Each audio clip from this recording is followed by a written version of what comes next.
desde el punto de vista tributario, desde el punto de vista legal, diríamos también que desde el punto de vista económico, aquí está el tributario, ¿de acuerdo? Entre residentes y no residentes, ¿de acuerdo? El carácter de residente ya lo habíamos mencionado, es una diferenciación que se hace teniendo fundamentalmente en cuenta el lugar donde se desarrolla la actividad económica, ya sea de una persona natural o de una persona jurídica. Y para que haya lugar entonces a un registro en la balanza de pagos, pues el requisito es que esas transacciones se hagan entre residente y no residente. Decíamos que la balanza de pagos es un registro contable, ¿de acuerdo? Es un registro contable que a mí me permite extraer información tanto para entender el comportamiento de los agregados macroeconómicos, que es fundamentalmente lo que vamos a ver aquí, pero también para entender la dinámica microeconómica, ¿vale? Nosotros la dinámica microeconómica muy difícilmente la vamos a identificar. No obstante, después de analizar y entender esos agregados macroeconómicos, será necesario ir bajando o ir desagregando esa información para entender cómo es que se comportan las empresas sobre las cuales aquí se registra o se acumula información, ¿vale? Entonces, diremos que en la investigación, ya les había advertido el día de ayer, que ustedes van a hacer sobre la balanza de pagos del país que escogieron, pues ¿qué necesitan? Necesitan profundizar en el análisis de qué es lo que les están transmitiendo pues este tipo de datos. Aquí vamos a, o yo voy a coger como análisis, ¿de acuerdo? O como caso de estudio Colombia, donde iremos desagregando cada una de esas cuentas. Ustedes harán lo mismo en sus respectivos países, ¿de acuerdo? Es importante aquí ver que son países que probablemente ustedes no conocen desde el punto de vista económico y habrá que apoyar el análisis que nosotros estamos haciendo aquí con otros elementos, con literatura respecto a esos países. Literatura sobre qué, por ejemplo, el modelo de inserción comercial de cada país. Alguien me puede decir, no, es que son países muy parecidos. Pues resulta que no. Desde el punto de vista del modelo de especialización comercial en América Latina, hablo de América Latina porque digamos, el criterio comparativo que vamos a utilizar siempre será nuestro vecindario, ¿de acuerdo? Los países de América del Sur, América Central, ¿vale? Y México. Y entonces encontrarán que en los países latinoamericanos el modelo de inserción comercial no es el mismo, ¿vale? Nosotros no vamos a hablar de esas diferencias, por ahora no nos interesan. Ustedes tienen un curso de economía latinoamericana donde podrán tener una discusión muy amplia. Pero desde el punto de vista de la inserción comercial, por ejemplo, no es lo mismo hablar de México que hablar de Brasil, que hablar de Colombia, hablar de Venezuela. Hay diferencias muy grandes en términos comerciales, si bien es cierto, comparten un modelo que tiene grandes inconvenientes y que ha sido prácticamente la tradición latinoamericana. Incluso, creo que acá, si alguien quiere ampliar sobre ese tema, creo que en el capítulo introductorio también está, hay un texto de Luis Bertola, ¿de acuerdo? Y José Antonio Campo, que es Historia Económica Latinoamericana, donde hace un recorrido, ¿de acuerdo?, de lo que ha sucedido con estas economías y un poco haciendo un análisis desde el punto de vista histórico hasta lo que tenemos a día de hoy. Si alguien quiere hacer esa lectura, perfectamente, pues la puede realizar. Entonces, ese va a ser el objetivo, ¿de acuerdo?, dentro de este capítulo. Recuerden que aquí también, siendo un registro de carácter contable, pues aquí está el manual de balanza de pagos del Fondo Monetario Internacional, donde se explica desde el punto de vista económico, ¿vale?, cómo es que se hace el registro, qué da origen al registro, cómo se hace algunos casos muy particulares que tienen que ver con ese registro en balanza de pagos y la interpretación sobre todo desde el punto de vista contable. Les decía, en los países va a haber diferencias en las partidas que utilizan. ¿Por qué razón? Decíamos porque en X país, pues un determinado tipo de exportación o importación es muy importante y por lo tanto va a quedar registrada en una partida y ellos la van a publicar de esa manera. Para nosotros es importante la exportación de petróleo, pero probablemente para México, ¿de acuerdo?, si bien es cierto es importante, ellos también exportan muchas más manufacturas, por ejemplo. ¿De acuerdo? Entonces, la forma de presentación de los datos pues va a ser distinta. Bueno, voy a hacer un caso distinto, aunque a pesar de que estamos hablando del sector básicamente primario, ¿vale? Entonces vamos a decir Colombia y Chile. Pues en Colombia, de acuerdo al principal producto de exportación, además de los migrantes, bueno, de ironía, pero es el segundo capítulo, ¿no? Además de los migrantes está el petróleo, ¿vale? La minería. Y en el caso de Chile, por ejemplo, básicamente es minería. Ellos no exportan petróleo, ¿vale? Si nos vamos a Brasil, el peso que tienen los productos agropecuarios, pues es mucho mayor, ¿vale? Entonces, en esas condiciones, ustedes se apoyarán siempre para interpretar las partidas en el manual de balanza de pagos del Fondo Monetario Internacional, que entre otras cosas nos permite, ya lo decía ayer, hacer comparaciones entre países. ¿De acuerdo? Si no lo organizamos la información de esta manera, pues difícilmente vamos a poder hacer comparaciones entre esos países y sacar conclusiones a partir de la información. Vamos por la vía fácil, que también es, bueno, de inmediato, entonces se puede identificar, ¿vale? Bueno, tenemos distintas fuentes para consultar datos de balanza de pagos, ya lo mencionaba ayer, ¿vale? Aquí también ustedes tienen acceso al informe, este va a ser importante, ¿de acuerdo? De inversión extranjera directa, que lo publica la CEPAL cada año, ¿vale? Ya publicó hace una semana, más o menos, este informe de inversión extranjera directa del año 2024. Hacen un análisis del comportamiento de la inversión extranjera directa a nivel mundial, después pasamos a América Latina y tienen un capítulo especial para cada uno de los países. Obviamente el informe de la CEPAL tiene un problema un poco parecido al de Banco de la República, ¿vale? Con algunos de los boletines que hacen un análisis de un año en particular. Ellos dicen, se parece un poco al defensor del consumidor, ¿no? Subió, bajó, permaneció constante. Bueno, algo así. Pero digamos que el análisis, hay unos conceptos teóricos importantes para ver esos cambios que se están dando en el largo plazo, ¿vale? Bueno, para cada país, y aquí empiezo con el caso de Colombia, ¿vale? La estructura de la balanza de pagos pues va a ser muy parecida, ¿vale? Nosotros, ¿qué vamos a analizar dentro de esa estructura de balanza de pagos? Aquí está la página del Banco de la República. Pues, prácticamente decíamos, aquí está, pues, al final está relacionado, la posición de inversión internacional, por acá estará, entonces,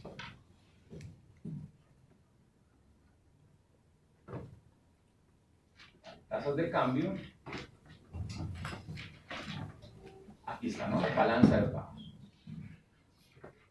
Ahí están los datos de balanza de pagos, para todos los países se va a aparecer una estructura similar, ¿vale? Datos anuales, datos trimestrales, datos antes de 2009 los encuentran trimestrales. Recuerden que desde el punto de vista metodológico, siendo un registro contable, ¿de acuerdo? Nosotros vamos a tener dos componentes. En los estados financieros, básicamente, nosotros tenemos dos reportes, ¿vale? ¿Cuáles? ¿Qué tenemos en los estados financieros de una empresa? Obviamente no es comparable con la balanza de pagos, pero sí tienen una estructura similar. Ahí vamos a tener el estado de resultados y el balance general. ¿Cuál es la diferencia entre el balance y el estado de resultados? ¿El estado de resultados no es el que se de pérdidas y ganancias?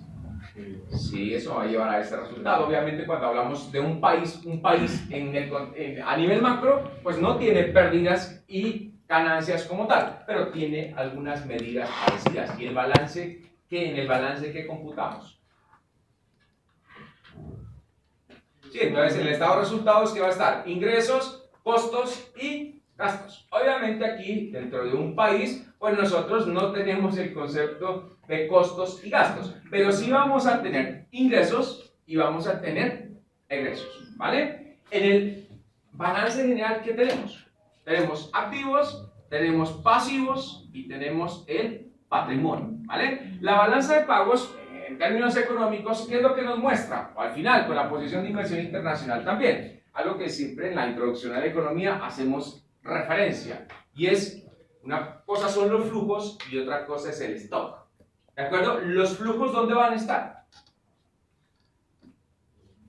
En la balanza de pagos. ¿El stock dónde va a estar? ¿Dónde va a estar el stock? En la posición de inversión internacional. Con una variable, por favor, digamos, con un ejemplo, ¿cuál sería la diferencia entre un flujo y un stock? En el caso de una empresa, pues ¿cuál es el flujo? Las ventas que realiza una empresa como tal. ¿Cuál es el stock? El volumen de los activos. ¿De acuerdo? O el volumen de los pasivos. Si a mí me dicen cuáles son los pasivos de una empresa a una fecha determinada, pues ahí yo puedo computar los pasivos como tal. Obviamente, ese es un agregado, este es un acumulado, detrás del cual están empresas, están personas, pero fundamentalmente, desde luego, estarán empresas. ¿Vale? Con un ejemplo en el contexto internacional, en el contexto de balance de pagos, una variable de la cual podemos mencionar stock y podemos mencionar el flujo.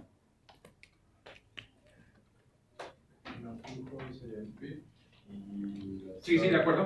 Pero en el contexto internacional, aunque en el PIB nosotros también tenemos un concepto o unos componentes que están relacionados con balance de pagos. ¿De acuerdo?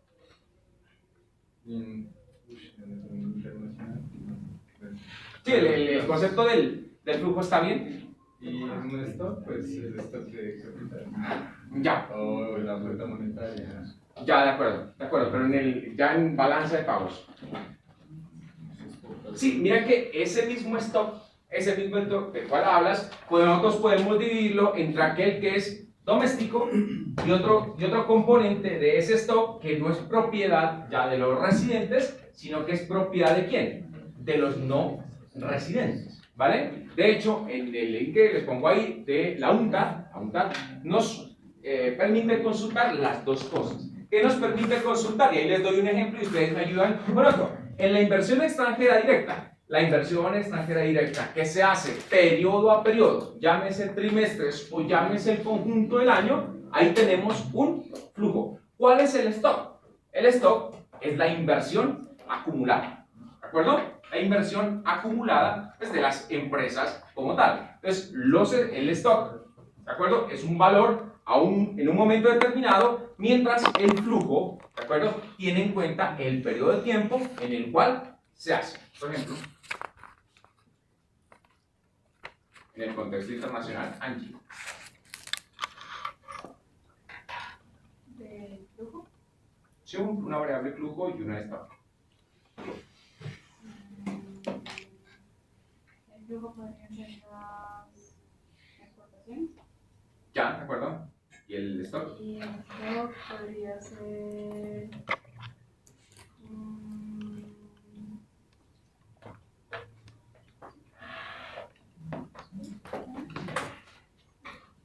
La inversión extranjera directa. Si a pesar de que en esa inversión extranjera directa hay los dos componentes. El componente, uno que es flujo y otra parte que es stock. ¿Vale? ¿Serían los pagos por las exportaciones no entrarían en el stock? No, porque ahí es el flujo, ¿no? Lo que pasa es que tiene un componente real y tiene un componente financiero. En la balanza de pagos, ¿qué se va a registrar?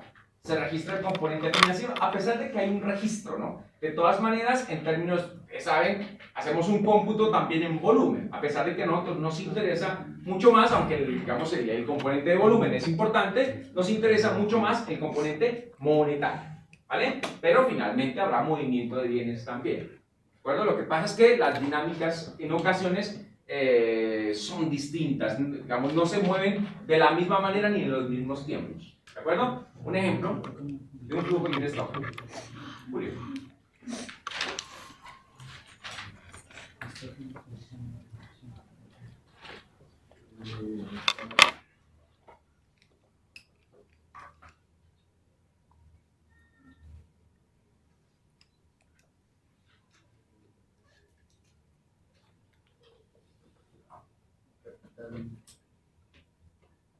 Inversión de, por ejemplo, lo que trabajan las personas que no son del país, que sale, los no residentes, Ya, eso da lugar a unos flujos, da lugar a unos pagos, ¿no? Porque es un factor productivo y ese factor productivo yo tengo que hacerle un pago. ¿Dónde se va a registrar ese pago? En un componente de la balanza de pagos, que son las rentas factoriales, ¿vale? Entonces, Ahí tengo es un flujo como tal. Otro ejemplo. Nicolás. Un flujo y un stock. Puede ser con la misma variable. O bueno, ahí está.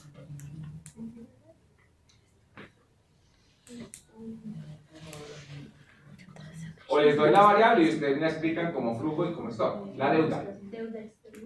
La deuda, ¿sí? Hay un componente que es el de cada periodo, de acuerdo a los movimientos que se dan. Ustedes lo van a ver registrado para el caso del gobierno nacional, tiene un nombre, de acuerdo, como es deuda de corto plazo, Dayana. Pero una pregunta, ¿podría explicarme mejor lo que es un flujo y qué es un stock para poder entenderlo mejor? Porque no tengo. El stock es la medición que se hace en un momento determinado. Yo digo, por ejemplo, el stock que dice Juan José, ¿de acuerdo?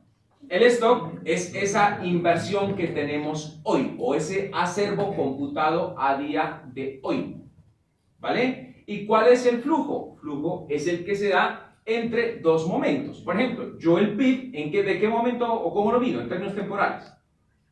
En un periodo, ¿de acuerdo? En un periodo generalmente la referencia es un año, pero el PIB se viene midiendo, por lo menos en nuestro país, ¿de qué manera? La publicación es trimestral. ¿De acuerdo? Pero la referencia generalmente es anual, a pesar de que la medición se hace de manera trimestral. Entonces, yo voy a decir, ¿qué es ese PIB? ¿Qué me está mostrando? Pues me está mostrando la producción durante ese periodo, ya sea trimestral, semestral o anual. Pero si yo voy a calcular el stock de capital, ¿vale? Ese stock de capital está medido a 31 de diciembre, es fijo, es constante, ¿vale? En la inversión extranjera directa, Dayana, yo puedo medir la inversión extranjera directa, en términos netos vamos a ver qué condiciones, ¿de acuerdo? La puedo medir o para un periodo o puedo medir lo que se ha acumulado a día de hoy. Voy a mostrar esa cifra, ¿de acuerdo? ¿Cuánto es el volumen de inversión extranjera directa en un año en Colombia, más o menos? Una cifra. En términos netos. 17.000 millones de dólares aproximadamente. ¿De acuerdo? ¿Cuál es el stock? El stock aproximadamente, bueno, te lo digo de memoria y si me puedo equivocar, aproximadamente creo que son algo así como 230.000 millones de dólares. ¿De acuerdo? Es el acumulado a una fecha. En ese dato, bueno, más adelante lo corroboramos. ¿Vale? Sí. Entonces, digamos, poniéndolo textualmente, se puede tomar el flujo como lo que ingresa constantemente con el flujo de capitales y el stock son las reservas que se van haciendo de estos flujos. Lo que usted va acumulando, porque lo uno tiene que ver con lo otro. ¿Se entrarían las reservas internacionales? Las reservas internacionales, sí, claro, ese te puede ser un stock. ¿De acuerdo? Es el stock. ¿Cuánto son las reservas internacionales de Colombia? Aproximadamente 60.000 millones de dólares. ¿Cómo se van acumulando? Se van acumulando, ya lo vamos a ver, año a año. ¿De acuerdo? En algunos años Colombia ha acumulado 2.000, 3.000, 4.000, bueno, 5.000 millones de dólares. ¿De acuerdo? Bueno, prácticamente eso se convierte en una especie de alcancía. ¿Vale? Bueno, otro ejemplo. La deuda externa. Pues yo la puedo medir, esa deuda, les decía, a día de hoy. ¿Cuánto es la deuda externa? Sumado el sector público, el sector privado. Aproximadamente 200.000 millones de dólares. De esos 200.000 millones de dólares, 110.000, 115.000 es público, lo demás es privado. Las remesas podrían ser. Flujo, ¿no? Flujo, Y de acuerdo. las divisas de esta remesa. No, porque es la forma de medirla, ¿no? ¿El stock dónde estaría? Las ¿Que alguien reservas- quiere mirar el stock de esas remesas? ¿En qué las podíamos medir?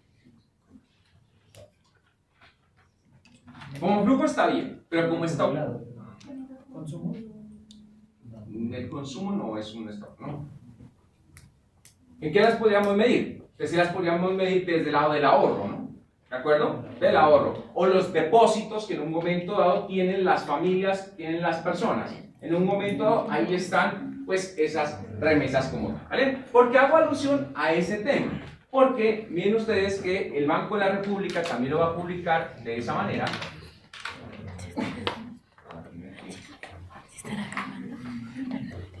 Y todos los bancos van a seguir el mismo procedimiento. Aquí está la balanza de pagos, ¿de acuerdo? Ahí está la balanza de pagos, que es para nosotros un término análogo al estado de pérdidas y ganancias, y más adelante va a estar la posición de inversión internacional, ¿de acuerdo? La posición de inversión internacional que está aquí. ¿Qué va a decir la posición internacional? ¿Cuál es el volumen de los activos? ¿Cuál es el volumen de los pasivos?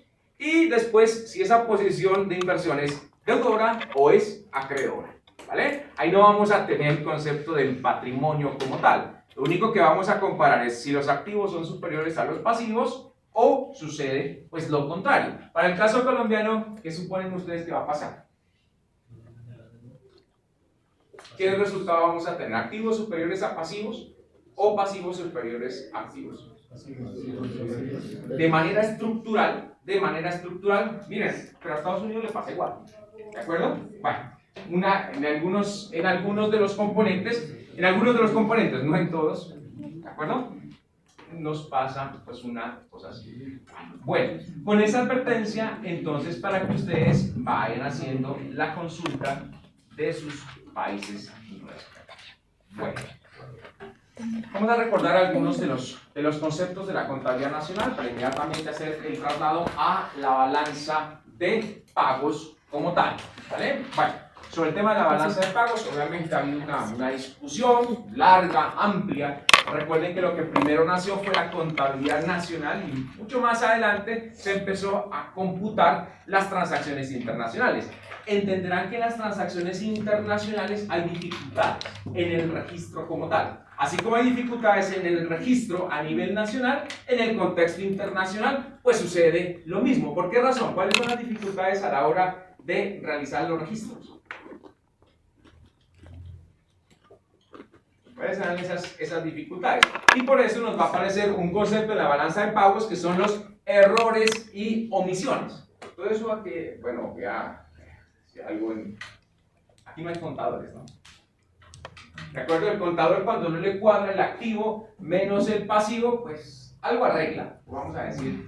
¿De acuerdo? Acá eso nos va a quedar como errores y omisiones, porque en las transacciones internacionales, pues nosotros vamos a tener unos movimientos por el lado comercial, pero unos movimientos que son los que más nos interesan, y ya hemos dado todo digamos, la argumentación teórica, que son los movimientos de carácter financiero, ¿vale? Y entonces, en un momento dado, pues esos no necesariamente van a coincidir. Les doy un ejemplo de la contabilidad, ¿no? Y nos sucede a las empresas y a las instituciones con la información exógena, ahora que estamos en temporada de declaración de renta. Resulta que hay un reporte que se llama, bueno, el de información exógena, donde alguien le dice, a usted le pague X monto.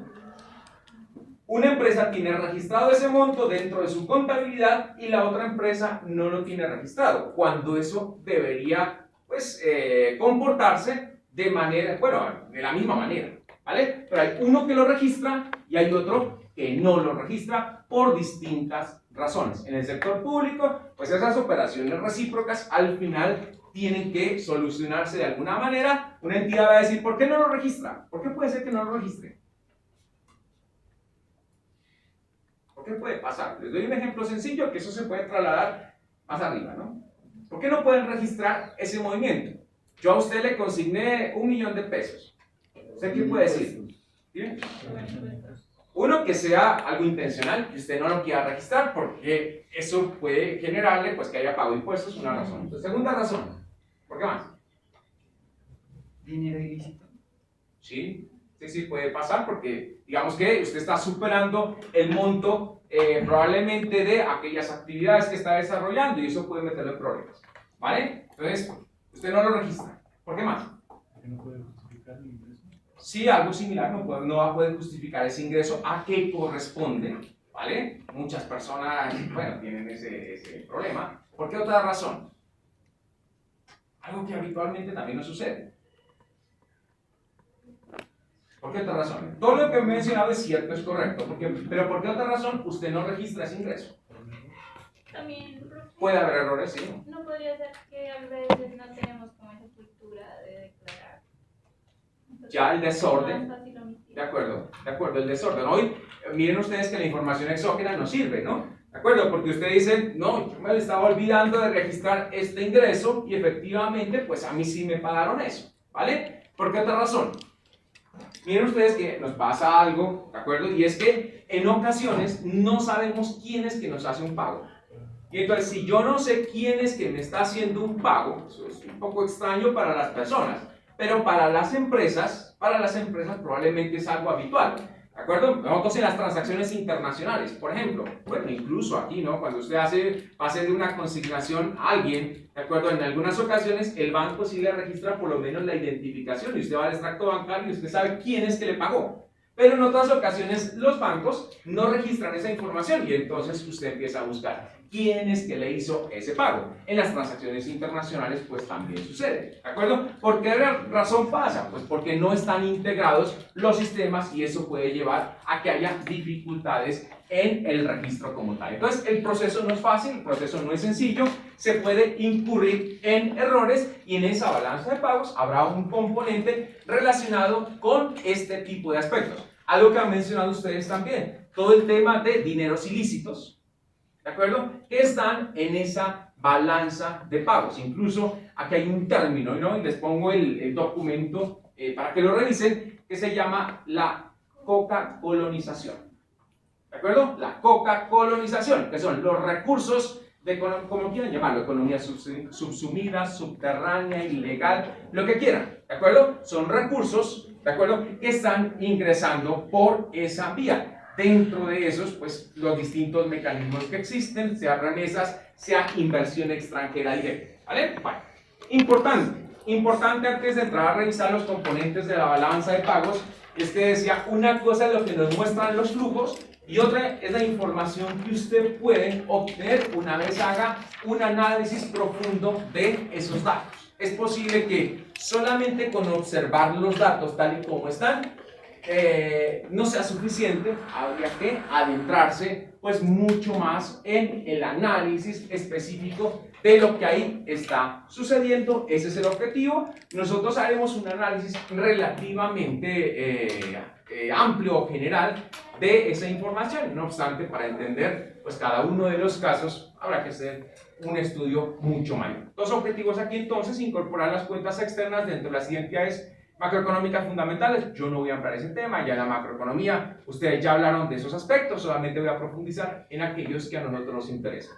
Y lo segundo, analizar los efectos de las relaciones comerciales y monetarias, fundamentalmente financieras, a través de la balanza de pagos como tal. Recuerden que anteriormente también desde el punto de vista metodológico nosotros teníamos dos subcuentas, y entro un poco y me adelanto un poco. Anteriormente solamente se hablaba de la cuenta corriente y de la cuenta de capital.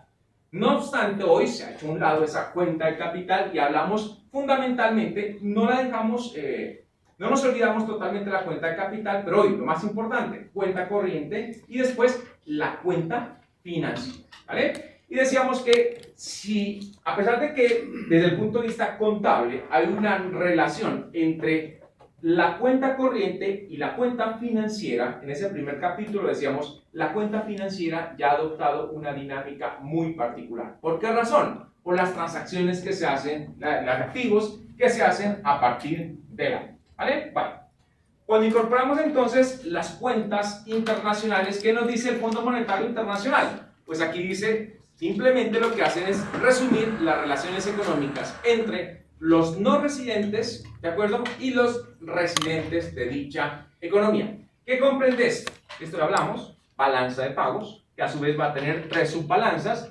¿vale? Cuenta corriente, cuenta de capital, cuenta financiera y la posición de inversión internacional, ¿vale? La posición de inversión internacional, que entre otras cosas es muy importante. ¿Por qué? Porque esto está reflejando la fortaleza que tiene un país y las posibilidades que tiene para financiarse fundamentalmente en situaciones de crisis. ¿Qué hace una empresa cuando, ¿de acuerdo?, cuando sus gastos son superiores a los ingresos?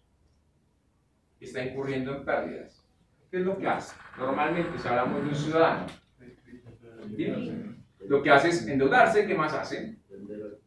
Deshacerse de los activos. Entonces va a mover tanto los activos como los pasivos, donde vamos a reflejar esa capacidad que tienen los países para financiar precisamente ese tipo de situaciones en la posición de inversión internacional. Y ahí también podemos ver las estrategias que siguen en cada uno de los casos para ver las características tanto de los activos como de los pasivos. como esto es acumulativo, ¿de acuerdo? Aquí no nos podemos olvidar de la historia, no nos podemos olvidar de cuáles son y qué tamaño tienen esos activos, cuáles son y qué tamaño tienen esos pasivos. Y aquí menciono algo, ¿de acuerdo? Que son las demás variaciones de activos y pasivos financieros que no están ni en la balanza de pagos ni están en la posición de inversión internacional. Les decía ayer que por normas internacionales de información financiera, ¿de acuerdo? Las empresas, y en este caso los países, también están obligados a computar esas variaciones de estas cuentas, tanto de activos como de pasivos. ¿De acuerdo? ¿Por qué razón? Decíamos, porque así usted no lo quiera, dado que el precio de los activos o el precio de los pasivos están cambiando día a día, pues necesariamente habrá que registrar, independientemente si se da un flujo o no. Les di ayer unos ejemplos con el caso de los activos que tiene el Banco de la República, les decía las divisas, ¿de acuerdo? El oro y lo demás que tienen como activos de reserva. ¿Qué otras variaciones de activos y pasivos se dan que sea necesario computar? Que sea necesario evaluar.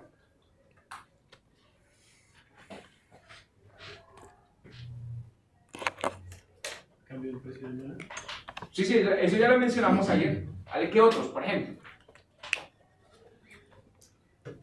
¿Qué otros van a cambiar de precio sin que usted haga prácticamente nada? Simplemente las condiciones de mercado pues, se han modificado. Es como decir, esta vivienda, bueno, no esta, ¿no? ¿De acuerdo? Una vivienda, perdón. Una vivienda, ¿va a cambiar de precio? Sí. ¿Usted ha hecho algo?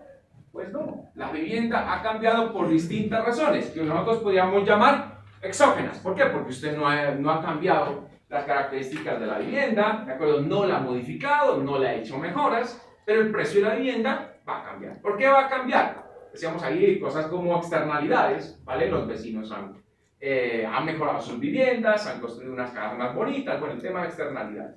En los países, pues no sucede lo mismo. Los activos y los pasivos van a cambiar de precio. ¿Por qué pueden cambiar? Hablamos ya en el contexto internacional. Pues estos activos, ¿cuáles van a ser? ¿Dónde están estos activos? ¿Dónde suponen que van a estar? Fondos de inversión de pronto. Sí, pero desde el punto de vista de, geográficamente, ¿dónde están estos activos? Estamos hablando de Colombia. Si están dentro del país, no se registran ahí. ¿Vale? Recuerden que los activos pertenecen a los residentes, pero están fuera de nuestro país. ¿Vale? Porque de lo contrario, no habría razón para registrarlos en la balanza de pagos, o en estas cuentas, perdón, sino se registran directamente, ¿dónde? En cuentas nacionales. ¿Vale? ¿Dónde están esos activos? Cuando hablábamos ayer de las reservas, ¿de acuerdo? Las reservas internacionales, ¿de acuerdo? ¿En qué están? Decíamos en otras monedas, ¿de acuerdo? ¿Dónde están esos depósitos? En Estados Unidos, estarán en Inglaterra, bueno, en otros países, ¿vale? ¿Dónde estarán estos activos y por qué cambian de precio? ¿O dónde están estos pasivos? Estos pasivos sí estamos de acuerdo que están en Colombia, ¿de acuerdo?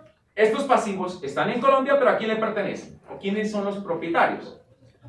Los extranjeros, o lo que aquí denominamos como los no residentes.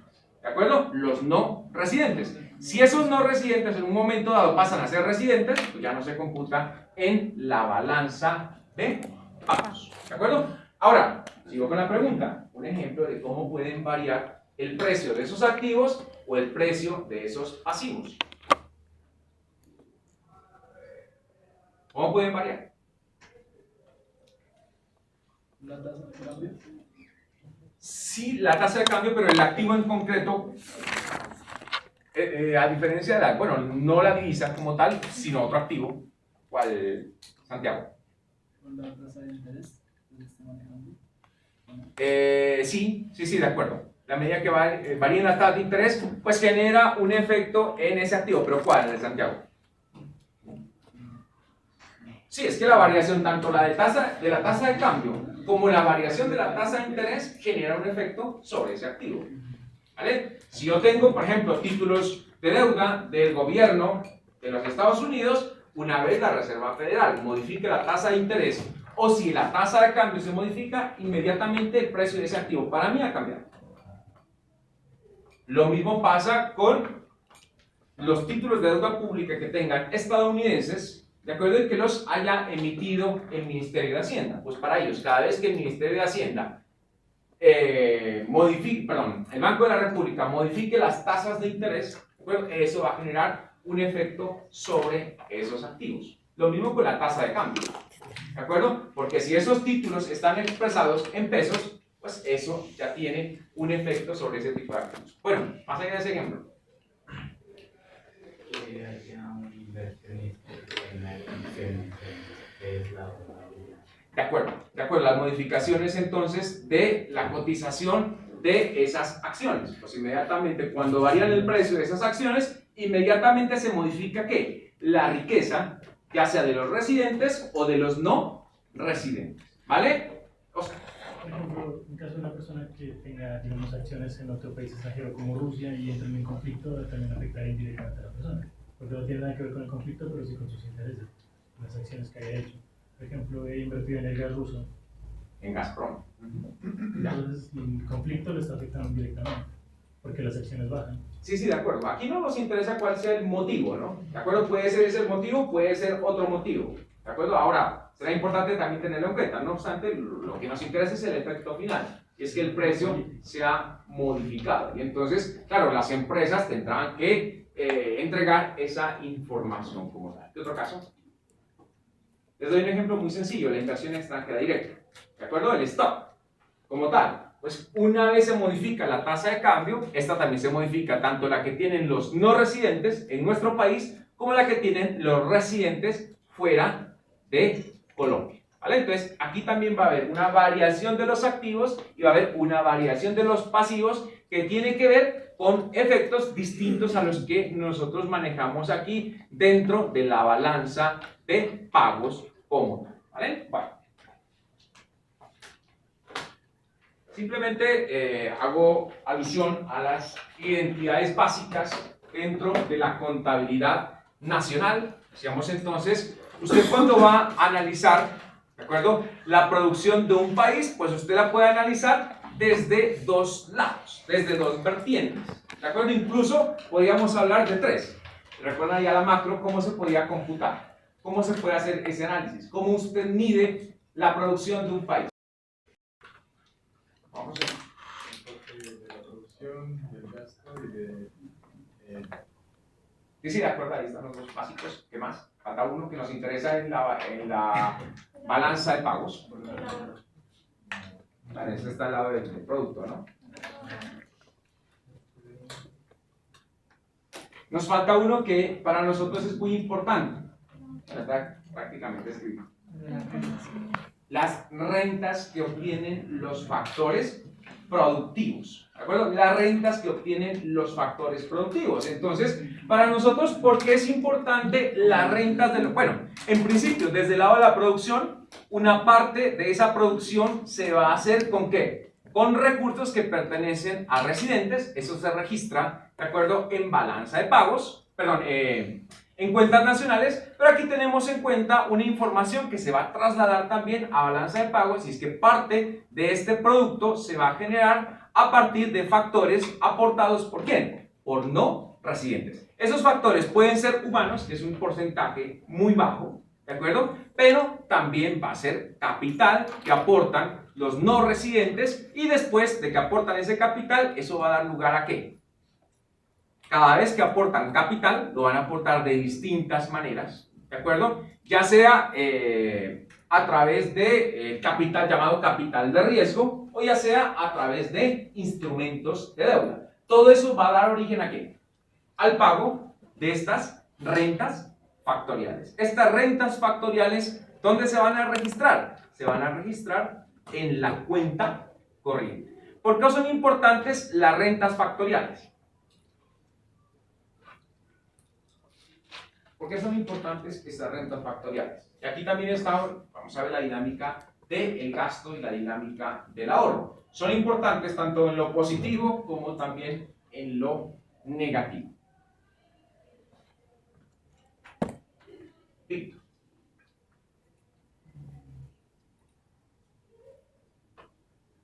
En lo positivo, porque son importantes, de acuerdo, estos recursos que aportan los no residentes.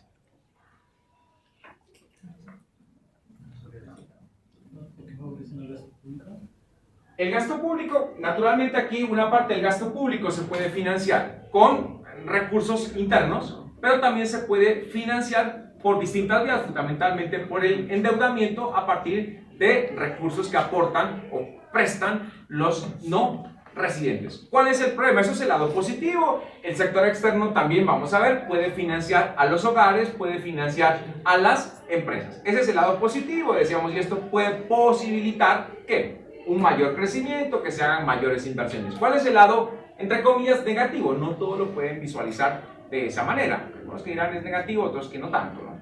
¿Vale? ¿Cuál es el lado negativo? ¿Cuál es el lado problemático de todo esto? Dime. ¿Esos recursos no entran directamente al país?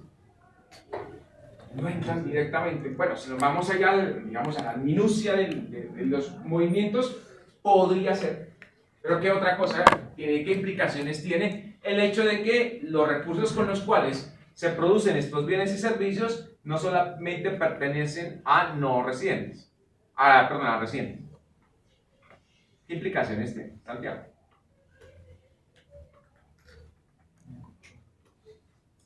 ¿Qué implicaciones tiene el hecho de que parte de la producción se realiza con factores productivos que no les pertenecen a los residentes? Y las ganancias se van, ¿no? En principio, bueno, aquí vamos a decir que esa discusión también es amplia. Hay algunos que dicen a mí me da lo mismo porque finalmente el que se apropia de esos recursos, sea un residente o un no residente, ¿de acuerdo? De todas maneras, desde el punto de vista de las cuentas externas, sí es importante lo que menciona Nicolás, y es que cuando un país adquiere un pasivo, la inversión extranjera directa que llega a nuestro país, eso no es otra cosa que un pasivo, no es otra cosa que una deuda. Finalmente, ¿qué hay que hacer con las deudas? Pagar. ¿Y cómo la vamos a pagar? La vamos a pagar por esta vía. ¿Cuál es la vía? Las rentas factoriales. ¿De acuerdo? Las rentas factoriales. Lógicamente, entre más grande sea el pasivo, esas rentas factoriales también van a ser muy grandes. Lo que vamos a mostrar en este curso con los datos de la economía colombiana, y ustedes también van a ver con los datos de sus propios países, es que a la vez que estos países han abierto sus economías, han permitido que ingrese un volumen importantísimo de inversión extranjera directa, por este lado, por el lado de las rentas factoriales, también se han venido haciendo, han venido generándose pues unos egresos significativos. Y entonces, ¿el país qué tiene que hacer? Garantizar que estos pagos se realicen. ¿De acuerdo? Si no se pueden realizar esos pagos, pues ya tenemos un problema pues bastante grave. ¿Vale? Bueno, entonces, cuando incorporamos los recursos que aportan los no residentes, el gasto interno, ya entendemos que no es necesariamente igual a la producción, ¿vale? Y lo mismo que el ahorro nacional no es igual a la inversión. Cuando hablamos de la inversión, una parte de esa inversión se va a financiar con ahorro, ¿de acuerdo? Interno, pero una parte de esa inversión, ¿con qué se va a financiar? Con ahorro externo, ¿de acuerdo? Entonces, claro, si esta inversión depende demasiado del ahorro externo, ¿qué va a pasar? ¿Qué es lo que le ha venido sucediendo a la economía colombiana? Algo que mencionábamos ayer, ¿no? ¿Qué pasa cuando esa inversión depende mucho del ahorro externo? Bueno, el déficit va a estar ahí. ¿Qué más? Bueno, claro, los montos que tienen que salir por esta vía son bastante significativos. Ustedes van a hacer un ejercicio al respecto. Que no genera beneficios reales porque es más grande la deuda que Ya, ¿quién se queda con el excedente? También, ¿qué más? ¿Qué pasa cuando, miren ustedes, aquí voy, creo que en alguna parte pongo los datos de China, ¿no? Con niveles de inversión cercanos al 45-46%, ¿vale? ¿Y quién aporta los recursos como tal? El problema cuando esta inversión se financia con recursos externos es que usted tiene que garantizar que esos recursos sigan ingresando al país. Si en algún momento esos recursos no ingresan al país, ¿qué sucede, Angie? Pues entra en déficit, entra en crisis, porque igual la inversión puede ser como puede depender como de qué tanta seguridad tengan las inversionistas en el país. Si le va mal al país, pues los inversionistas se van y nosotros quedamos en déficit. Ya de acuerdo, el temor va a estar aquí, ¿no? De ¿en qué momento se corta ese flujo de inversión? Claro, cuando esa inversión disminuya, ahí entra este concepto de José Antonio Campo y otros estructuralistas cuando hablan de la dominancia de la balanza de pagos. Son países que están sujetos a la dinámica de esos flujos internacionales de capital. Entonces, por más que pueda decir un montón de cosas, ¿de acuerdo?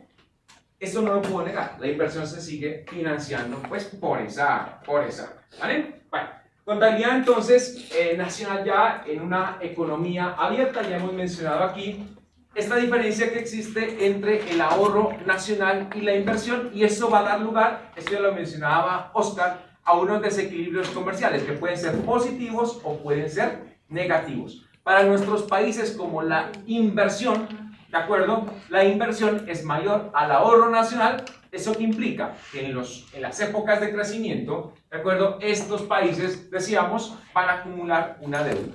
¿Con qué repercusión? Que posteriormente hay que hacer el pago como tal, ¿vale? ¿Cuáles son los componentes dentro de esa balanza de pagos? Pues aquí vamos a tener fundamentalmente cuenta corriente, cuenta financiera. Dentro de esa cuenta corriente, el componente más importante es la balanza comercial.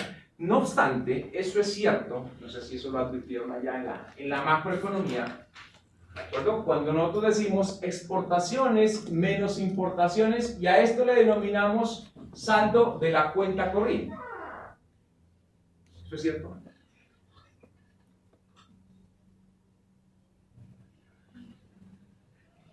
¿Eso es cierto? Exportaciones menos importaciones. Desde el punto de vista técnico no, porque esto realmente es balanza comercial. Es como un poquito que nos engaña el DANE, ¿no? El DANE nos dice la balanza comercial, y cuando usted lee un poquito más, eso no es balanza realmente comercial, sino la balanza de bienes. Pues nosotros ahí nos estamos olvidando que también hay servicios. Si bien es cierto, en los bienes vamos a tener habitualmente un superávit, cuando computamos los servicios, eso ya se modifica. ¿Vale? ¿Esto es cierto?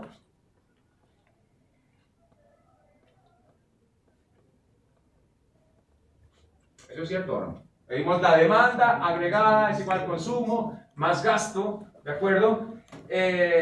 Más inversión, voy a poner en este orden, más gasto, más exportaciones, menos importaciones. Y esto decimos, este es el saldo externo. ¿Eso es cierto? Inicialmente, sí. Vamos a desconocer que ya son identidades, ¿vale? Pero hay que tener en cuenta algo, ¿no? Que este es el saldo de la balanza comercial. No obstante, para nuestros países que tienen un déficit en las rentas factoriales, ¿de acuerdo? Esas rentas factoriales, ¿de acuerdo? No compensan el déficit que habitualmente, ¿de acuerdo? Perdón, o el superávit, en algunos casos que va a ser déficit, que se genera en la balanza comercial. ¿Qué implicaciones tiene eso que estoy mencionando ahora? ¿Para quién esto sí es cierto? Fundamentalmente esto es cierto para los países desarrollados. ¿Por qué razón? Porque en el rubro de rentas factoriales generalmente tienden a compensarse unas con otras y termina pasando que sus valores tienden a ser cero.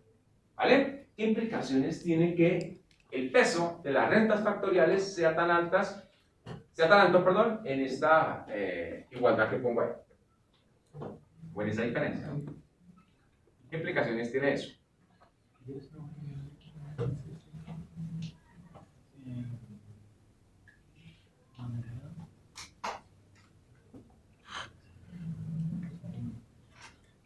Alexander. ¿Qué implicaciones tiene eso? La incapacidad de pago de la deuda. ¿En qué repercusión va a tener esto? Nosotros aspiraríamos a que las exportaciones por lo menos sean superiores a las importaciones, a que habría un superávit de la balanza comercial, y a partir de esto pues nosotros seamos capaces de financiar probablemente el déficit que se genera en las rentas factoriales, ¿de acuerdo? Pero en nuestros países, o por lo menos en Colombia, eso no ha venido pasando. ¿Cuál es la dinámica? Ya vamos a mostrar cifras. Son más las importaciones que las... Lo que habitualmente viene pasando es que las importaciones, aquí hablo de bienes y servicios, son superiores a las exportaciones. Primer fenómeno. Segundo fenómeno, que en el caso de las rentas factoriales son mayores los pagos, mucho mayores, ¿no? Los pagos que nosotros hacemos que los pagos que recibimos. ¿Excepto en qué caso? Bueno, en el tema, podríamos decir, en algunos casos de las rentas del trabajo, ¿vale? El único factor que compensa aquí en la cuenta corriente, ¿cuál viene siendo? Uno que no está escrito. Las remesas, el tema de las remesas, ¿vale? Las remesas al final compensan el déficit de la balanza comercial, el déficit que nosotros tenemos en las rentas factoriales. Pero a pesar de todo eso, ¿de acuerdo? La cuenta corriente sigue teniendo un saldo negativo. ¿Cómo se compensa? ¿O con qué nosotros lo equilibramos? Porque al final, siendo un registro contable, la balanza de pagos va a estar en equilibrio, ¿no? ¿Cómo se compensa ese déficit que se va a generar en la cuenta corriente? Por el superávit de la cuenta financiera. Básicamente nos vamos a decir que ese país se va a financiar ese déficit vía deuda. ¿De acuerdo? Wow. Vamos a algunos datos. Son datos del DANE. ¿De acuerdo? Aquí hay este dato, como lo miran ustedes, ¿vale? Tasa de ahorro y tasa de endeudamiento. ¿Vale? Aquí el endeudamiento, para que lo entendamos, ¿de acuerdo? Está pensado en qué? No es deuda como tal, ¿no?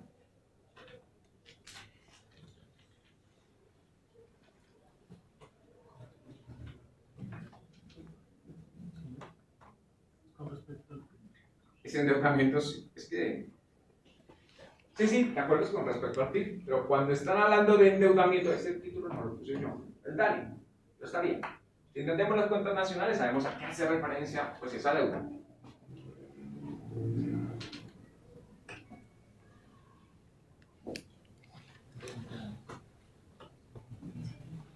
Es el último dato que reportó el DANE, no tengo dato para el 2023.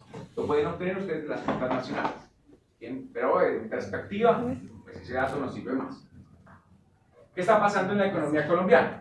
Si les parece, en principio, observen la tasa de ahorro. ¿Qué le viene pasando a la tasa de ahorro? ¿De acuerdo? Miren ustedes esa idea que nos estaban transmitiendo ya en el capítulo anterior en las ventajas del acceso a los mercados financieros internacionales. ¿Qué le estaban diciendo? ¿Qué le pasaba a un país cuando tiene una inserción, entre comillas, adecuada a esos mercados internacionales? ¿Qué le estaban diciendo? Que se iba a incrementar el ahorro. ¿De acuerdo? ¿Eso ha pasado? No, obviamente no vamos a decir, no, ustedes me están mintiendo. Lo que pasa es que sencillamente las economías tienen otras dinámicas. Miren ustedes, el año 2007, tasa de ahorro, ¿de acuerdo? 19%. El año 2022, pues bastante preocupante, tasa de ahorro 13.5%. ¿Vale? Bueno. Entonces, un efecto o un fenómeno que se ha dado en los últimos años es que la tasa de ahorro ha disminuido. ¿Qué consecuencia tiene eso? Atado a lo que venimos mencionando. Samuel, ¿qué consecuencia tiene el hecho de que la tasa de ahorro viene disminuyendo? Hablo del ahorro agregado, ¿no? Ahí están familias y están empresas desde el punto de vista institucional y también está el sector público, ¿no? Uno, genera menos posibilidades de inversión, ¿de acuerdo? ¿Qué más? También es el tema de que los bancos no dan beneficios para el ahorro. Este es ahorro productivo, no es ahorro financiero, ¿no? Sí, decíamos que uno de los efectos negativos que aquí se pueden generar es que como tengo acceso a los mercados internacionales, pues yo no ahorro, ¿de acuerdo? Porque alguien me está prestando ese dinero. ¿Qué más? ¿Qué otro efecto importante aquí? Tenemos que financiar mucho desde el ahorro externo. De acuerdo. Ese es el fenómeno pues, más importante. Si ustedes observan estos datos, miren ustedes incluso en los periodos de bonanza de la economía colombiana, este es un periodo de bonanza, excepto el año 2009, poco a poco la economía se viene financiando más con recursos externos. ¿Por qué ellos hablan aquí de la tasa de endeudamiento? Porque Recuerden ustedes que nosotros como identidad, al final el ahorro como identidad va a ser igual a la inversión, independientemente aquí hay una parte de ahorro, ¿de acuerdo? De distintos sectores institucionales, y esta inversión, una parte es doméstica y otra parte la hacen los no residentes, ¿vale? Entonces, cuando hablamos de la tasa de endeudamiento, ¿qué quiere decir? Lo que aporta el sector externo. Y si miramos lo que aporta el sector externo, pues esto ha tendido a ser mayor. Bueno, aquí tenemos un problema con las cifras, y ahí es una actividad, un deber que les queda a ustedes, ¿vale? Para no hablar de tareas, ver qué es lo que pasa en 2023.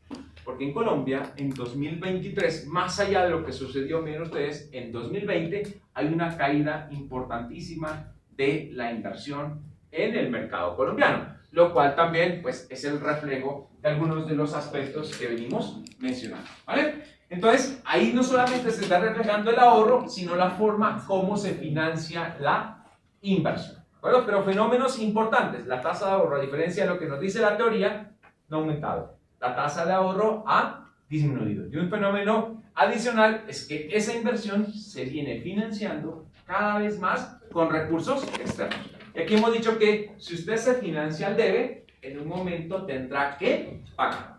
¿Cómo se ve reflejado ese pago que tenemos que hacer? En principio, tenemos que seguir generando rentas factoriales, ¿de acuerdo? Tenemos que atraer capitales para pagar esa deuda y, entre otras cosas, vamos cediendo parte de los activos comunes. Bueno, datos aquí rápidos del Banco Mundial, ¿vale? Desde el año 1960, los últimos, ahí están, los últimos 63 años.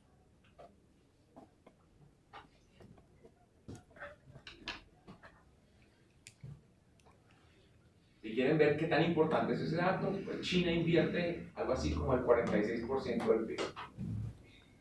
En términos del PIB, no absolutos, más del doble.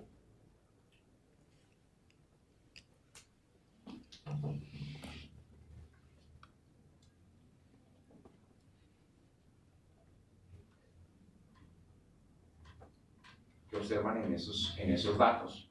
Obviamente nosotros no vamos a hacer un análisis profundo de lo que ha pasado con la formación bruta de capital. Vamos a ver, miren ustedes, periodo de crisis, año 90 y 99. Pero también llama la atención el año 2023, ¿no? Una caída, les decía en la gráfica anterior, una caída importantísima de la inversión. Vamos a discutir qué factores han generado esa caída tan importante de la inversión. Pero lo cierto, ¿bien? Sí. Sí, son datos de Colombia, bueno, países colombianos.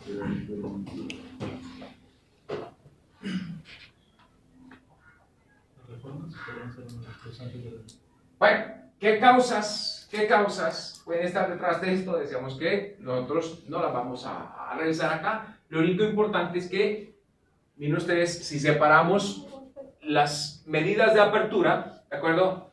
En ese momento se profundiza la apertura, pues acá no hemos conseguido tampoco. Así como no hemos conseguido que el ahorro crezca, ¿de acuerdo? Tampoco hemos conseguido que eso pase con la inversión. Si ustedes comparan el nivel de inversión que teníamos antes, es muy similar. Incluso en algunos años ese monto de inversión pues viene cayendo, ¿no? Hablo de inversión productiva. ¿Qué más podemos destacar de ese gráfico, Luis?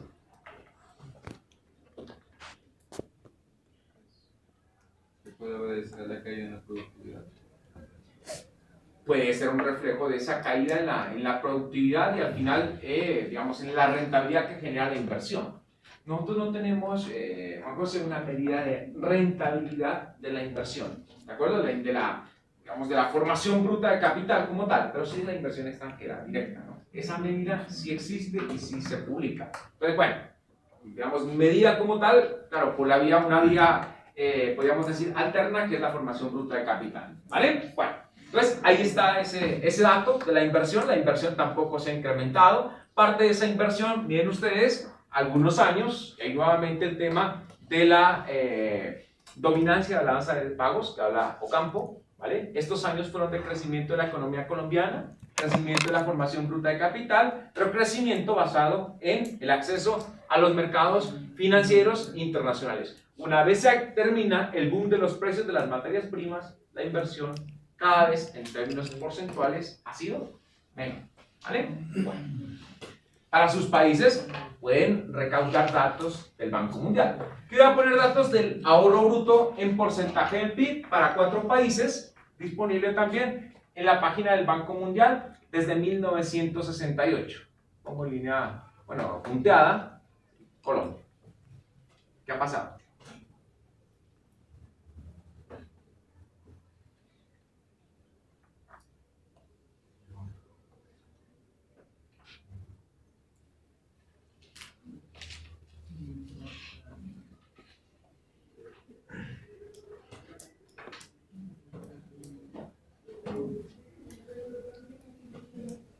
Bueno, un componente nosotros ya lo conocíamos, es que el ahorro viene cayendo, ¿no? Es la misma, un poco lo que mostraba el DANE, pues aquí también nos está mostrando el Banco Mundial, que entre otras cosas se supone que es la misma información, ¿no? Aunque en alguna ocasión me pasó y es que no coincidían los datos, había un problema, pero bueno. En comparación con los otros países latinoamericanos, pues ¿qué viene sucediendo? ¿Qué viene pasando?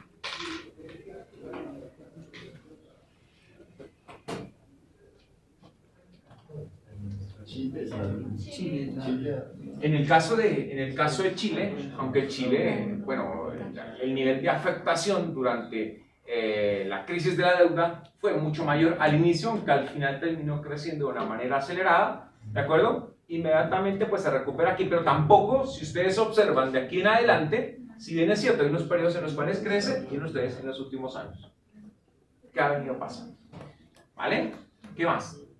En el caso de Argentina, miren ustedes, Argentina también, a pesar de que hay una recuperación 2017, aunque el caso de la economía argentina pues es bastante particular, ¿no?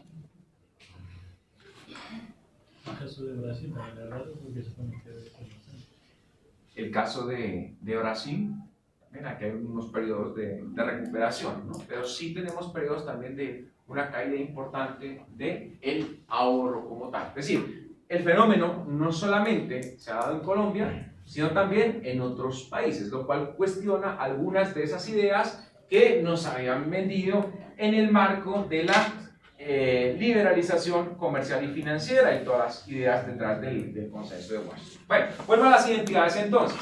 Una identidad importante que nosotros vamos a tener aquí una vez incorporamos, Santiago, ¿me decías? ¿No? Vale.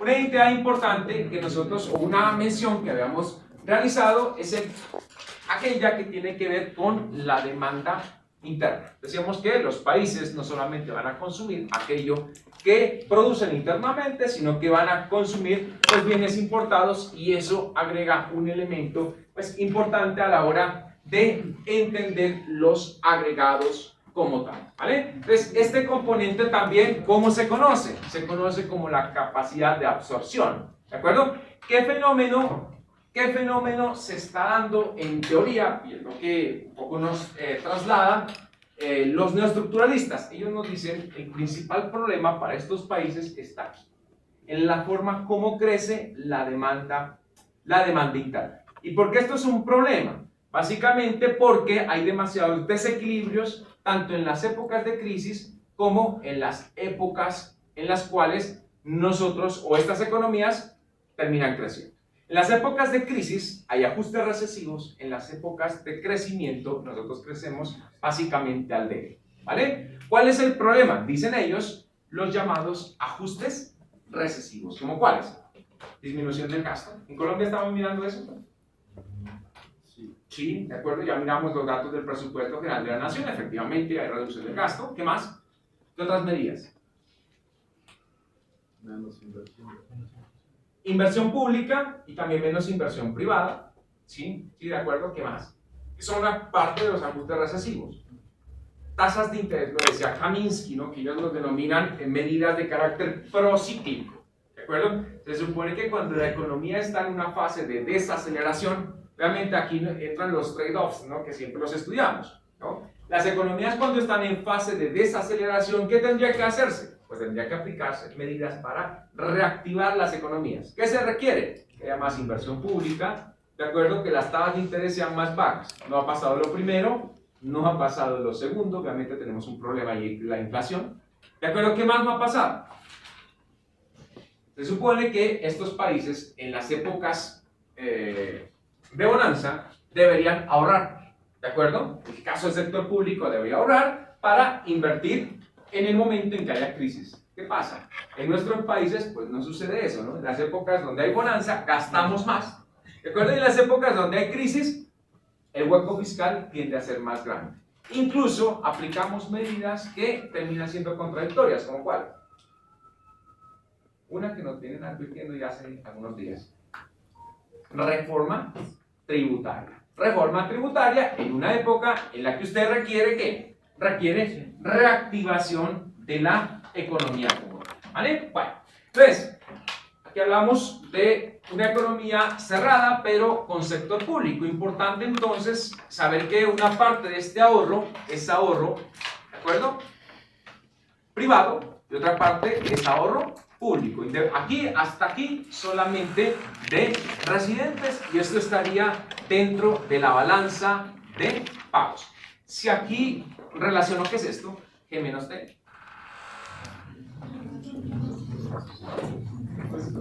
Es el estado presupuestario.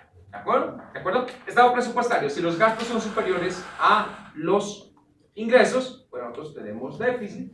Lo contrario, entonces, cuando los ingresos son superiores a los gastos, pues tenemos superávit, y cuando es igual a cero, estaremos en equilibrio. Cuando ponemos esta relación aquí, ¿de acuerdo? Entendemos que eso no va a ser cierto ni para el sector, el hecho de que estén en equilibrio, no va a ser cierto ni para el sector público ni para el sector privado. Es posible que el sector privado genere un superávit, que ¿quién lo va a tomar? Lo va a tomar el sector público. En muy pocos casos ha sucedido que el sector público genere superávit. En el país hay una diferencia importante, y me traslado un momento a la política fiscal. En nuestro país sucede algo muy particular, ¿no? Mientras el gobierno nacional, ¿de acuerdo?, ha venido reportando desde hace muchos años déficit, ¿de acuerdo?, los gobiernos territoriales generan lo contrario, que es un superávit, ¿vale? Bueno, ¿qué pasa entonces si abrimos la economía? Ahora estará con el sector público y en el marco de una economía abierta. Por favor, analicemos qué quiere decir. ¿De dónde nace? Simplemente de despejar esas identidades que nosotros tenemos por acá. ¿Bien?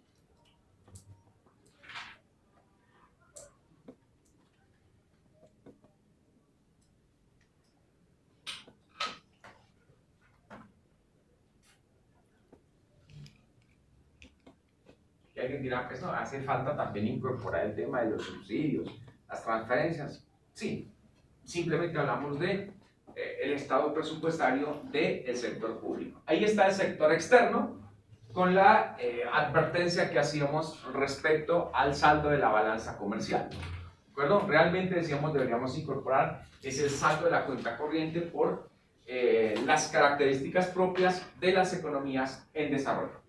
Esta última identidad, entonces, ¿cómo la interpretamos? Cuando ya abrimos la economía al sector externo. Miren ustedes, ponemos del lado izquierdo el ahorro y la inversión, ¿vale? Ahora, ese ahorro, ¿de acuerdo?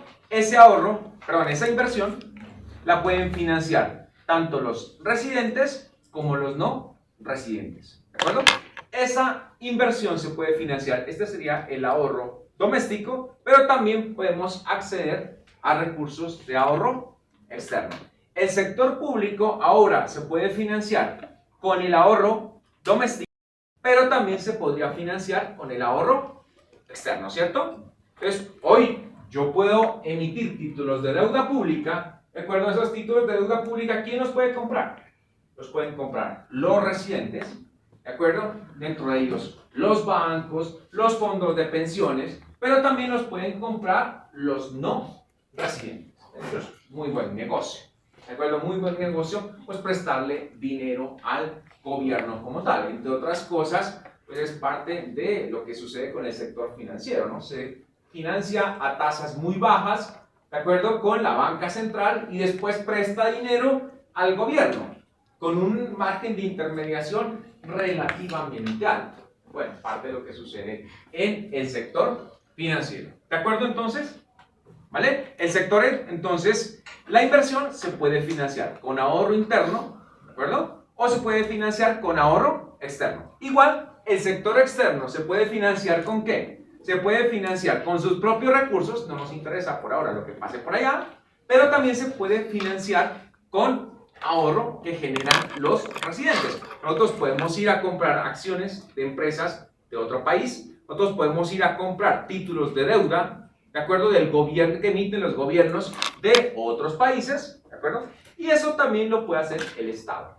El Estado también puede ahorrar, ¿de acuerdo? Y con esto financiar al sector privado o también puede financiar al sector externo.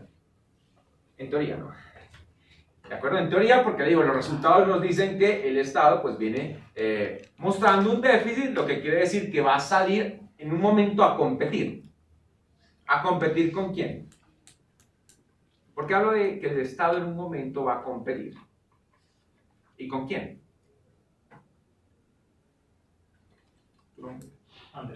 Anderson. ¿Con quién compite el Estado? Con los demás países que quieren invertir. De acuerdo por el financiamiento también, porque los inversionistas van a decir, le compro bonos al gobierno colombiano o le compro títulos a otros gobiernos. O, en vez de comprarle títulos, ¿qué pueden hacer ellos? ¿Dime? Bueno, en teoría sí, pero también podrían invertir, en vez de colocar ese dinero en títulos, podrían hacer inversión real, ¿de acuerdo? Entonces, o pueden comprar una empresa, pueden dedicarse a producir bienes y servicios, o simplemente hacer inversiones de corto plazo. Es decir, son alternativas que tienen los países y los inversionistas como tal, ¿vale? Bueno, con esas aclaraciones, ¿vale? Entonces vamos a decir que, y ahora pasamos a un ejercicio, ¿vale? Vamos a decir que hay tres formas entonces de utilizar el ahorro, ¿vale? Entonces, yo puedo utilizar el ahorro de manera general para realizar inversiones dentro de la economía doméstica. Decíamos, parte de la inversión que se hace en un país, ¿con qué se financia? Se financia con el ahorro interno. De hecho, la mayor proporción de esa inversión que se realiza en el país se financia con el ahorro privado, ¿vale? El ahorro privado. Lo segundo, ¿para qué más puedo utilizar el ahorro? Ya decíamos, para adquirir riqueza procedente del exterior. Y aquí entramos, ¿dónde se va a registrar eso? ¿Dónde se va a registrar ese movimiento? Mi ahorro lo voy a invertir en otro país. Voy a adquirir activos en otro país. En el otro país yo voy a ser no residente, ¿vale? ¿En qué lo puedo utilizar? De acuerdo, si inviertes en otro país, eso ya será inversión extranjera dependiendo de las características de la misma, ¿de acuerdo? O puede ser que se compre títulos, o puede ser simplemente que se haga un depósito. Bueno, existen múltiples formas de tener, o digamos, mantener un activo en el exterior. O pueden entonces comprar deuda emitida por el gobierno, aquí va a estar, pues para sufragar los gastos que realiza el Estado. Miren que el gobierno sale continuamente a emitir títulos de deuda como tal, esa es una actividad habitual. Bueno, con esa aclaración entonces, por favor, vamos a realizar este ejercicio y fundamentalmente quiero la explicación de ellos. Ahí están los datos, ¿de acuerdo? Y ustedes, con base en esta ecuación, la reitero por acá, aquí está, ¿de acuerdo? Van a calcular o van a determinar si hay capacidad o hay necesidad de financiación. Entonces, un país, desde el punto de vista agregado, puede financiar a otros o puede financiarse, ¿vale? Ahí están los datos.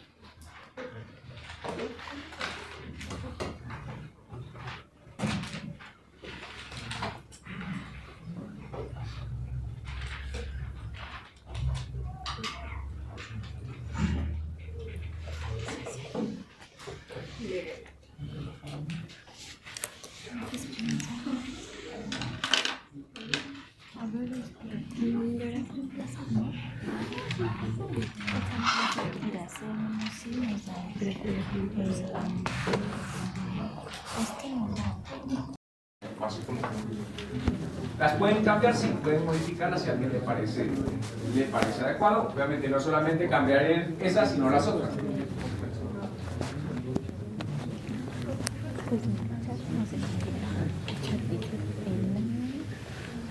¿Listo? Bueno, vamos mirando entonces los resultados. Edwin, el año 1. ¿Qué nos está diciendo este resultado desde el punto de vista macroeconómico? ¿Qué le pasó a ese país? Pues el ahorro es mayor que la inversión. De acuerdo. Es decir, en primer lugar, ahí hay un excedente. ¿De acuerdo? Un excedente y habrá que ver en qué utiliza este ahorro. Recordemos que en principio este es ahorro, ¿qué? Privado. ¿De acuerdo? Es ahorro privado porque nosotros el ahorro público lo tenemos aquí, a pesar de que en algunos casos es negativo, pues ya no será ahorro, sino un estado de, bueno, en términos presupuestales, déficit. ¿Vale? Bueno, entonces aquí hay un ahorro. ¿Qué hacer con ese ahorro? ¿Qué pasó con ese ahorro privado? ¿Dónde se fue? ¿Qué se hizo?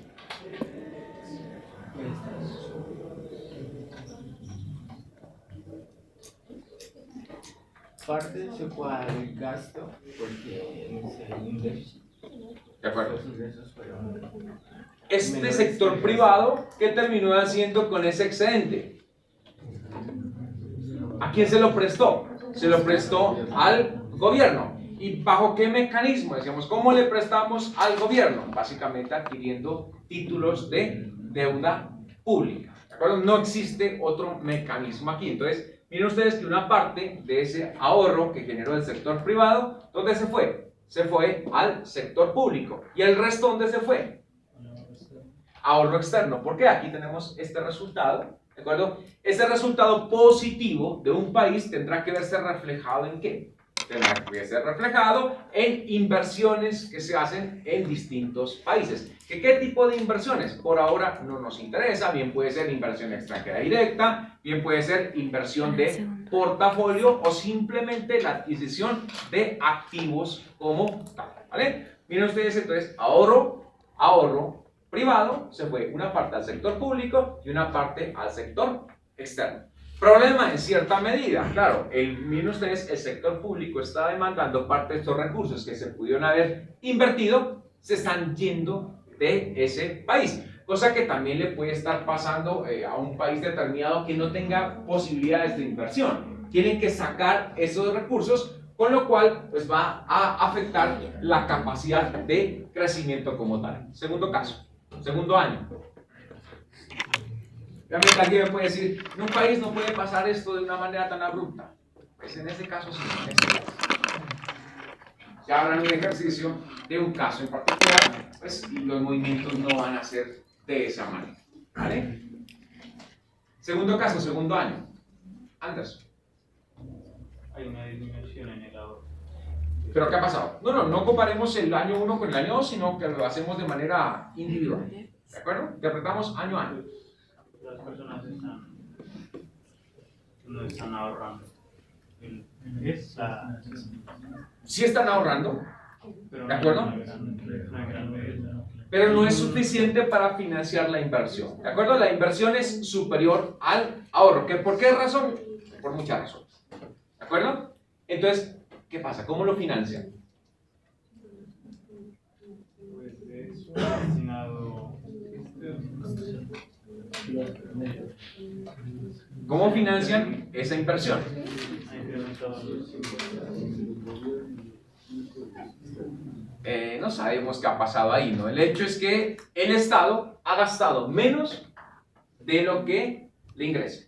¿De acuerdo? Entonces, el Estado genera un excedente. ¿De acuerdo? Si el Estado genera un excedente y ese excedente, pues lo va a poner aquí, bueno, en forma de inversión. ¿Vale? Lo invierte. ¿Qué más? ¿De dónde se financia? Pues si solamente contamos con estos recursos, no es suficiente para financiar la inversión. Inversión externa directa. Santiago. ¿El menos podría ser ese ahorro externo? Sí. Ese es el ahorro externo. En este caso es negativo, ¿no? Es negativo, ¿qué implica? Que los no residentes están invirtiendo en nuestro país. Recuerden ustedes que más adelante vamos a ver el saldo deficitario de la cuenta corriente.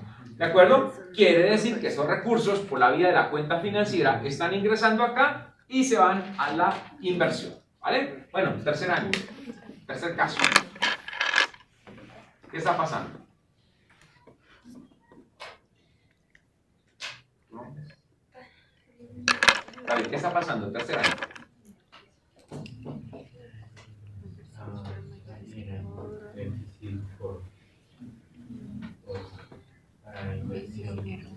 La inversión es superior al ahorro, ¿de acuerdo? Usted necesita, digamos, necesita financiamiento. ¿Quién lo financia? El ahorro externo, ¿vale? El ahorro externo, pero el ahorro externo no solamente financia, ¿de acuerdo? No solamente financia al sector privado, pero sino que también financia al gobierno, algo parecido a la economía colombiana, ¿de acuerdo? Digamos, ¿por qué parecido? Porque aquí hay un déficit del gobierno, déficit fiscal, ¿de acuerdo? Necesita financiamiento, pero también necesita financiamiento del sector privado porque el ahorro que se está generando es insuficiente. Recuerden ustedes esa gráfica del daño como tal. Bueno, y no solamente Colombia, ¿no? Varios de los países latinoamericanos, si vamos a Estados Unidos, más o menos va a pasar pues algo similar, ¿vale? Casos distintos ¿cuáles? Bueno, China, Alemania, hemos hablado de los países con superávit. Año 4.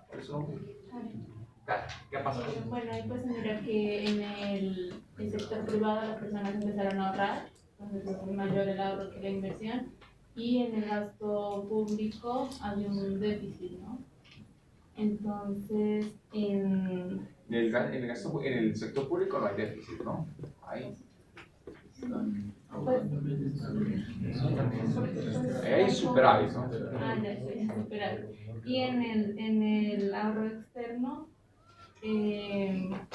pues hay un ahorro externo pues, según el sector privado. El ahorro externo en ese caso es positivo, ¿de acuerdo? Es positivo. Bueno, año 5. ¿Qué pasó?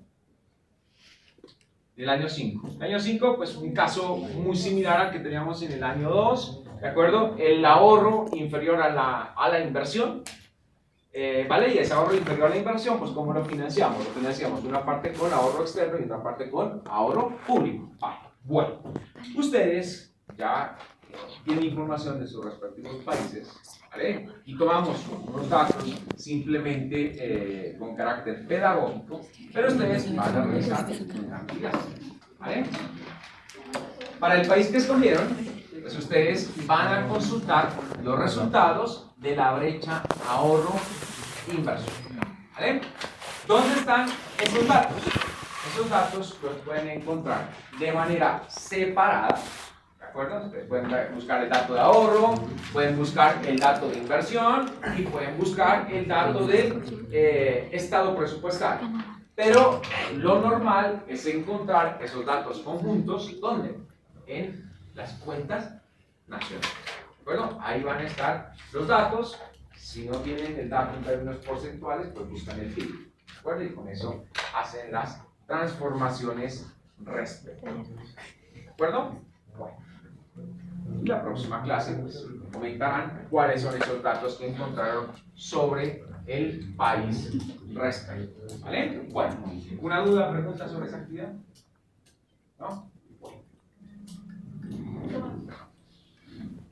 Empecemos entonces con el estudio de la balanza de pagos. Vamos a ir haciendo algunas precisiones. Aquí les pongo la definición de el Fondo Monetario Internacional. Ustedes pueden también revisar el manual. El Fondo Monetario Internacional nos dice que la balanza de pagos entonces es un registro contable de todas las transacciones económicas de los residentes de un país con el resto del mundo que ocurren en un periodo dado de tiempo. ¿De acuerdo? Recuerden ustedes que ese periodo de tiempo, lo que hace mención, esto es lo que se va a tener aquí, son variables de qué tipo? Variables de tipo flujo. ¿De acuerdo? Generalmente un año, porque nosotros también tenemos los reportes de manera trimestral, podemos armar el reporte de manera semestral y generalmente las comparaciones de forma anual. A veces índice muestra el total de los pagos hechos al extranjero y el total de ingresos recibidos del extranjero.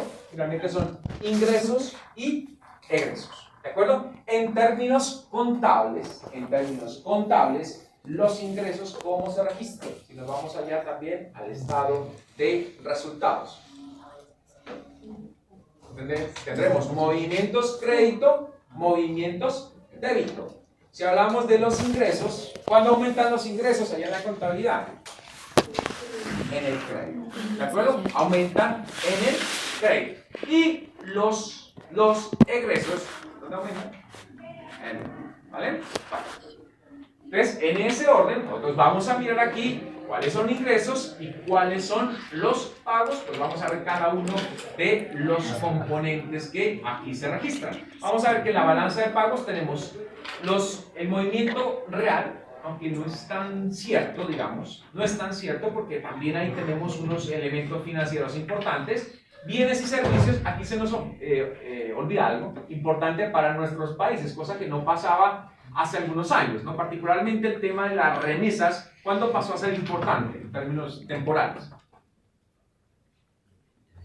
Ustedes observan la balanza de pagos de los años 80, allá, el tema de las remesas, o lo que técnicamente se conoce como las transferencias unilaterales. ¿Cuáles son las transferencias unilaterales? Las que les hacen sus papás a ustedes. ¿Por qué se llaman transferencias unilaterales? Ustedes no le van a devolver nada. No, mentira. Simplemente porque ellos les entregan ese dinero sin recibir nada a cambio. Alguien dirá, no, es que a mí sí me toca pagar. Bueno, son transferencias unilaterales desde el punto de vista técnico. Bueno, entonces, claro, decíamos, este componente también hace parte de la cuenta corriente, pero aquí, más adelante vamos a ver este componente que a día de hoy pues, es significativo, tiene gran importancia, que son los flujos financieros. ¿De acuerdo? Ese componente real tiene detrás un componente financiero y este también será importante entenderlo. Algunas convenciones, ¿de acuerdo? La balanza de pagos, entre otras cosas, se estructura para que sea comparable entre países, todos sigamos la misma estructura, ¿vale? Bueno, en principio, desde el punto de vista contable, hay un principio que es el de partida doble. ¿Qué implica ese principio de partida doble?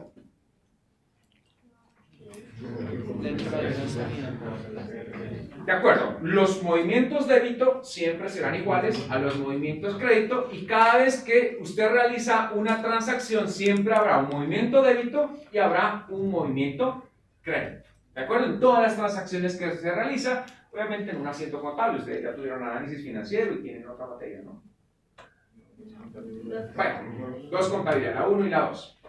Entonces, en esas materias, pues ustedes ya pudieron mirar que en un registro a veces se necesita varios asientos por la complejidad de este positivo con este negativo, más allá de la aclaración que estamos haciendo, el resultado final, ¿cuánto será?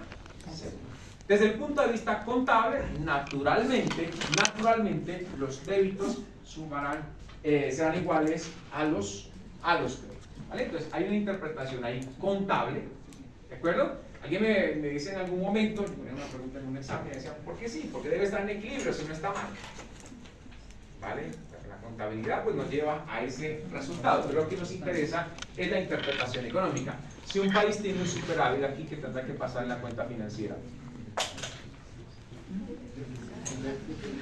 ¿De acuerdo? Pero miren ustedes que este superávit en la cuenta corriente me va a llevar a un déficit en la cuenta financiera, pero ese déficit no es negativo. No es algo negativo en términos conceptuales, porque lo que está pasando es que estamos invirtiendo en otros países, ¿de acuerdo? Ahora, después ya habrá la discusión si eso es bueno o no es bueno, ¿de acuerdo? Nos dirán, pues no habría que invertir en otros países, lo que habría que hacer es fortalecer la economía nacional, esa es otra discusión, pero desde el punto de vista contable, necesariamente pues se va a dar eso, ¿vale? Países que tengan estructuralmente un déficit en la cuenta corriente. Colombia, bueno,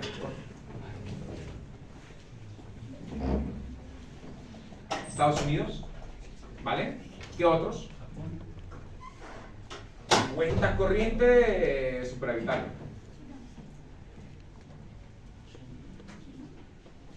China superavitaria, ¿no? La cuenta corriente. México. Sí. México, bueno, Queda la duda, pero debería ser deficitaria. Venezuela. Los datos de Venezuela.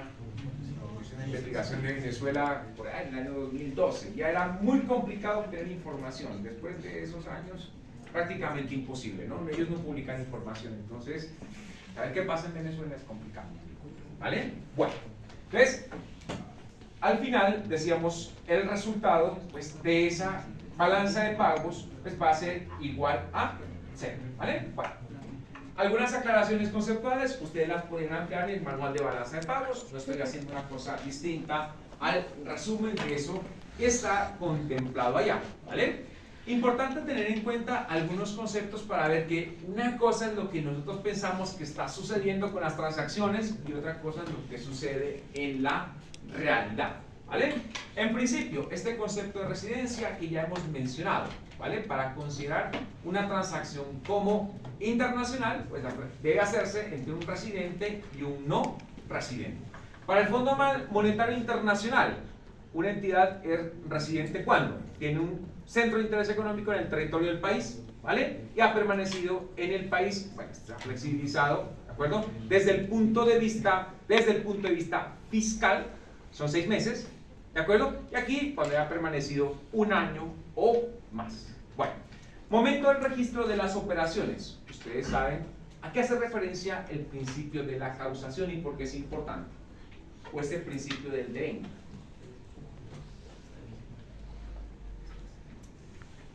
¿Por qué es importante ese tema de la causación? José Antonio Campo hace unas 2 semanas o 3 semanas hacía una explicación importante de por qué el recaudo tributario en Colombia había disminuido este año. Él que nos decía que, y ustedes van a observar las cifras, y efectivamente digamos, las cifras están alineadas alrededor de lo que él mencionaba. Él decía, lo que pasó en el año 2023 es que la reforma tributaria que se tramitó en 2022, la 2277, ¿vale?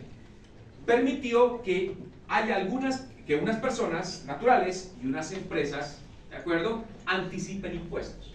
Por lo tanto, parte de esos impuestos se pagaron los que correspondían al año 2024, los que normalmente se deberían recaudar en 2024, se paguen en 2023. ¿Por qué hago referencia a ese tema?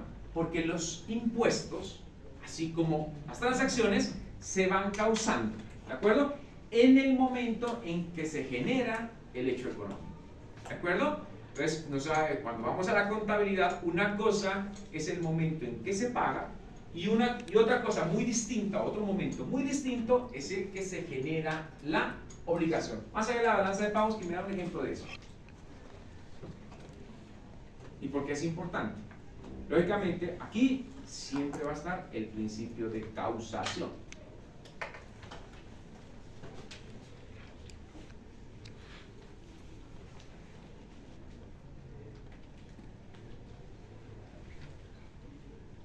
Un ejemplo de eso, aquí en la universidad en un momento yo discutía con las personas de contabilidad porque el registro no lo hacen de esa manera, ¿no?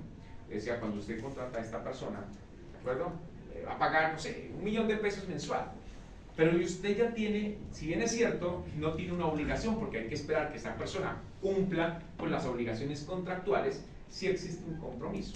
Yo me comprometí a usted a pagarle $5 millones, $1 millón de manera mensual. ¿Qué debería hacer contabilidad? No lo hace. ¿Qué debería hacer? Causar esos $5 millones. Ahora, si esa persona no cumple con esa obligación, pues yo no le pago, sencillo, ¿vale? Pero yo sé que a esa persona contractualmente yo tengo un compromiso por $5 millones. Y eso, bueno, ya es un tema técnico, se registra tanto presupuestalmente como contablemente, ¿vale? Un ejemplo con las empresas. ¿Qué hacen con los ingresos? Un ejemplo donde apliquen este principio de la causación. Claro, yo le decía, si usted como universidad no computa pues ese pasivo que ya empieza a generarse hoy, aunque no hay una obligación como tal, pues la información que estamos reportando no es real, ¿vale?